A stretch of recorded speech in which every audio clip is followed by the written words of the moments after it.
World Insight with me, Tian Wei. Still to come on our program. China puts its economic house order with streamlined procedures, reduced excess capacity, and massive investment in innovation. To help us make sense of this effort, I talked to economist Arthur Kroeber. His expert opinion right after this break.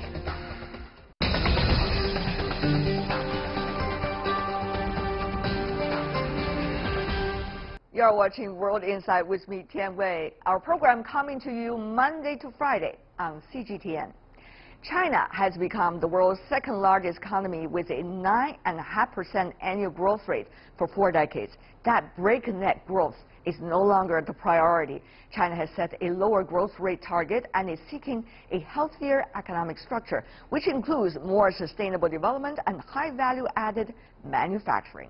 In the past 5 years, the country has streamlined its government procedures, removed excess capacity, invested massively in innovation and entrepreneurship. Earlier, I talked to economist Arthur Kroeber and also asked him about how China could seize the opportunity in a transition period.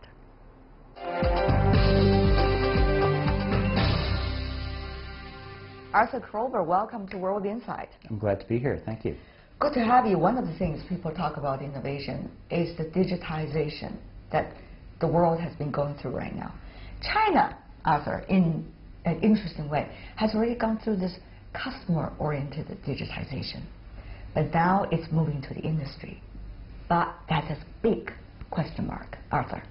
You know, I think if what you're referring to is that you've had this really extraordinary explosion of e-commerce and sort of mobile internet changing the face of Chinese consumer activity. That is really an unusual case of China kind of leapfrogging over the rest of the world. And so the ways in which the mobile internet, the mobile consumer internet is more advanced in China than it is elsewhere.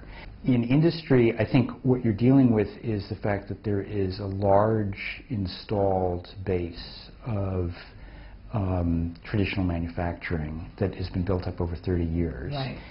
And so unlike the consumer economy, which really only became important about 10 years ago in a major way, the manufacturing economy in China is of long standing. And it's harder to change behavior there also because you have a lot of fixed investment equipment that is installed and needs to be amortized. Yeah, and but so forth. many would say, what is you just said about China, wouldn't that be true for other countries too? For example, the United States. It is, and I think you see some of the same issues in the United States. Now, the difference, I think, perhaps, is that the manufacturing economy is a much larger part of the Chinese economy than any other country in the world. And in the U.S., for example, what you've seen is that in value terms, manufacturing is quite large. But it's already been automated to a very substantial extent. So the amount of employment you see in manufacturing today is small, and it's been declining for decades. And people often talk about declining manufacturing employment as a problem in the U.S. of recent origin. That's been happening since the end of World War II. Right, and there's a lot of complicated questions related to the transformation of manufacturing sector if they want to go digitized. For example, what about the employment issue? Right. If you look at Foxconn, they've been using robotics a long time ago.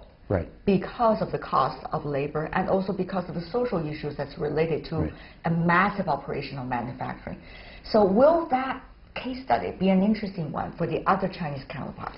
Well, so I think that's a good example. So Foxconn has talked a lot about how it's going to substitute robots for people. They actually have not done that on a very large scale yet. No.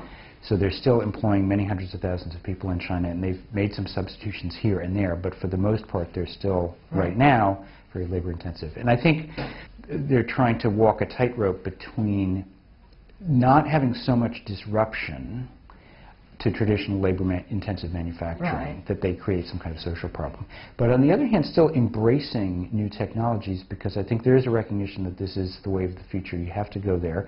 And for China, it's a potential opportunity to be not only a user but a manufacturer of robotics or AI or other advanced manufacturing. And so from an industrial policy perspective, there's a desire to get in on the ground floor of some of these new industries and to leverage its potential as one of the biggest markets for this kind of industrial technology to then become a producer.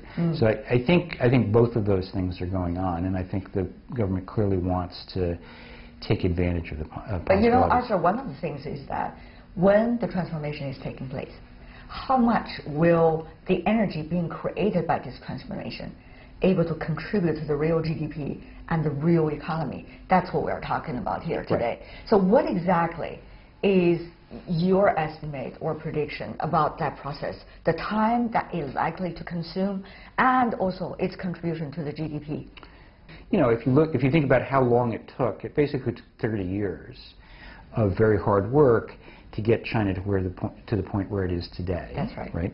So you can't expect that within a year or 2 or 5 that is going to be completely But transformed. technology is changing fast. But everybody else is changing fast. No, that's true. That's true. I think the main question that China faces about sustaining GDP growth is how much competition there is in the economy. If you have an economy where there's a lot of competition, then you get a lot of productivity growth and a lot of innovation. And we see this in the internet, where there's been tremendous competition between the big internet companies and smaller upstart companies, and the pace of change there has been spectacular, and the creation of wealth there has been very impressive. And I think one of the issues for China is that there are many sectors of the economy which are not as competitive as the internet. It's competition and increasing the scope for competition that's going to drive GDP growth through productivity increases. Right. And the transformation of industry into a more automated form, you know, may or may not contribute positively to GDP. It will do so to the extent that it's occurring within a competitive environment. But another thing is, Arthur, you know this better than I do, the companies, the type of companies we're talking about, you got a huge chunk of them still traditional companies. Well, you got also some of the unicorns like Alibaba, Baidu, and also Tencent, a number of them, and yet have huge power and capacity these days among consumers. So what is likely to be the relationship between these two camps that we're talking about? That's one thing. The other thing is, what about the fact that these tech companies are mainly so-called private ones, and the very traditional companies, some of them, are pretty much state-owned companies, and yet has big power, capacity as well. So what are these complicated relationship, nature of companies, the future of them, and the rules, the institutional building, these are all questions mixed up for them. If you have an environment where both of those companies, you know, exist, but have to compete on a more or less equal basis, they both have to up their game to survive, and they become more competitive and more productive, right? And so I think the solution is to somehow create an environment where the newer private companies and the state companies are, you know, to some extent operating in a level playing field, and because of the history of state-owned enterprises and the support that they receive from the government in China, you know, that's obviously difficult to achieve. But you know, you could argue from the other way around. I mean, when you look at the competition between the Chinese BAT, the unicorn companies, and some of the others from outside China, you could argue, well, the Chinese ones have been having quite a good market, because they're pretty much having the access to the market. Will that be good for the competition too? Yeah, well, I think there's certainly a case to be made that in any country, a developing country, when you want to develop infant industries, you can protect them from, you know, outside competition for a while they grow up. And that has been a strategy that's been used by many developing countries over the years in different fields. And I think you're right that the BAT companies in China are a good example of successful infant industry protection, right? But there are a couple things about that. First of all, the benefits of infant industry protection, they do come to an end. And at a certain point, the infants grow up, and then they have to be out in the world, and they have to fend for themselves. That's right. But if you look at the size of Google, for example, the size of Facebook, and particularly the market share they're having, it is about the size. Right, but I think here's a good example. There's now a movement in the United States to look very closely at these big tech companies from an antitrust perspective, because the view is that they're too big, they have too much of a monopolistic position in their markets, and there's, I think, increasing support from research to suggest that these companies now are, on balance, a negative or a retarding force for innovation because they're so big.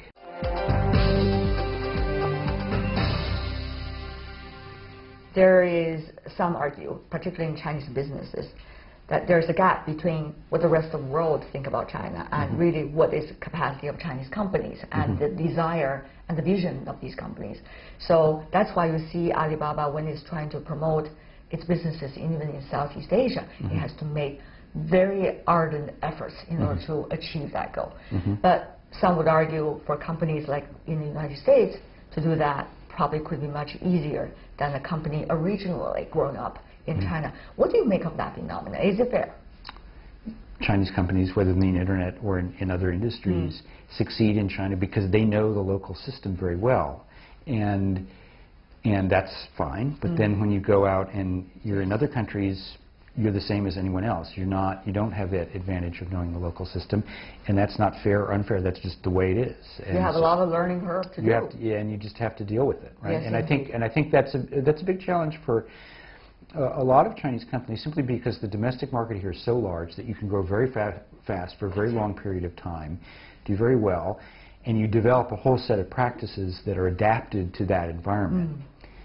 And then it's a challenge to, step out into another country or another region where the practices and the rules and so forth are different, and you just have to learn. There's no shortcuts to Right. There was a time multinationals having this glimmering image worldwide, but of course things have changed not only in China for multinationals but also in other parts of the world. So what are likely to be the enterprises, companies that's going to drive our vision forward and also be a big contributor to the economy?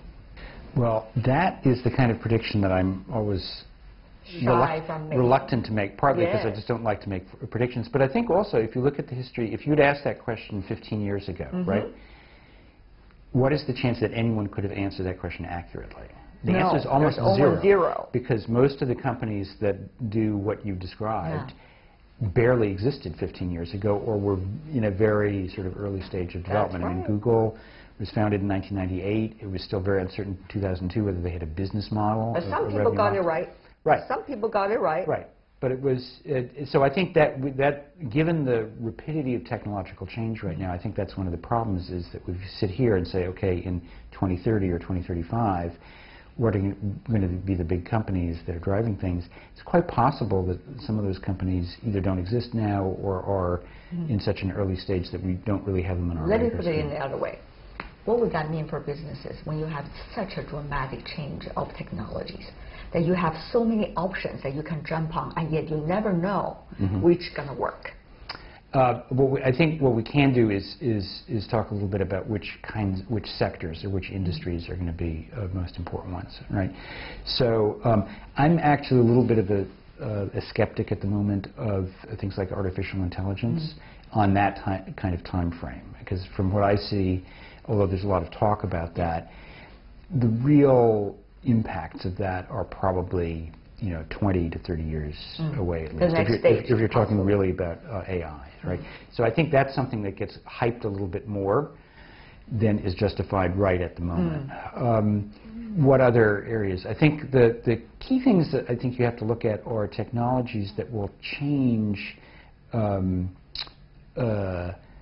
existing products, not get rid of them altogether, but change them so that the usage patterns become different. So, this is not exactly full-on AI, but I think, for driverless cars is a good example. Right. It's not like we're going to get rid of vehicles, but we may be able to reduce significantly the number of drivers that we need, and then that could have incredible changes, impose incredible changes on, purchasing patterns. Do people own cars? Do they lease them? Do they have short-term rental kinds of relationships? And what car will do for us? That's right. Besides just on the road. Yeah, so I think it's things like that. And I think driverless cars is probably the most commonly cited example, but there are probably a lot of other products that are in common use that aren't going to go away, but the way that they're used. Interact with them. Interact them, and the way that they purchase them, right? Yes. Whether if you think of what's happened to a lot of software over the last 15 years, it used to be you bought a chunk of software, in the box, you stuck the disk in, and then a year or two later, the company came back and said, "Please buy another one of these CDs." Updated version, And now pretty much everything is in a subscription model, and you're just you sign up and you're paying $15 or $20 a month till the end of time for that. And I think a lot of businesses moving towards that kind of service subscription model, away from the single purchase. The world is changing fast, and we really appreciate Arthur Kroeber for coming over to our program. Really appreciate it. Thank you so much. My pleasure.